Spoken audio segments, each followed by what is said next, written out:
नमस्ते, राधे राधे। मैं कविता जायसवाल आप लोग को एक भजन गीत सुनाने जा रही हूँ। पसंद आएगा तो लाइक सब्सक्राइब जरूर करना और कमेंट बॉक्स में जरूर बताना कैसा लगा हमारा भजन आप लोग को।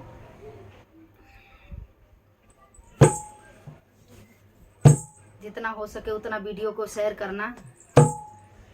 मैं हरा रुआ मरा दवा के मरले बाय, मैं हरा रुआ मरा दवा के मरले बाय, मरले बाय हो मरले बाय, मैं हरा रुआ मरा दवा के मरले बाय, मैं हरा रुआ मरा दवा के मरले बाय, मैं हरा रुआ मरा दवा के मरले बाय।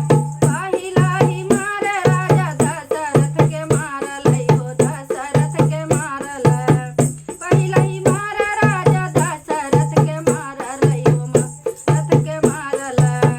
राम जी के बानमा पटावले बाय, मैं हरा रुई मरा दवा के मरले बाय, मैं हरा रुई मरा दवा के मरले बाय, मैं हरा रुई मरा दवा के मरले बाय। दूसरा ही मार नारद जी के मारल, दूसरा ही मार नारद जी के मारल, दूसरा ही मार नारद जी के मारल। अरे बना रे कमुहवा बनावले बाय, मैं हरा रुई मरा दवा के मरले बाय, मैं हरा रुई मरा दवा के मरले बाय, मैं हरा रुई मरा दवा के मरले बाय।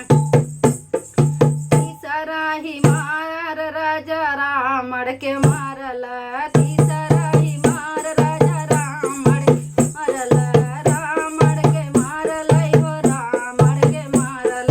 सोने कलंकवा जलावले बाय, मैं हरा रुई मरा दवा के मरले बाय, मैं हरा रुई मरा दवा के मरले बाय, मरले बाय हो मरले बाय, मैं हरा रुई मरा दवा के मरले बाय, मैं हरा रुई मरा दवा के मरले बाय। चौथा ही मार सरवान जी के मारल, चौथा ही मार सरवान जी के मारल, सरवान जी के मारल, सरवान जी के मारल। एक हाड़ी दुई छिन्न खाइले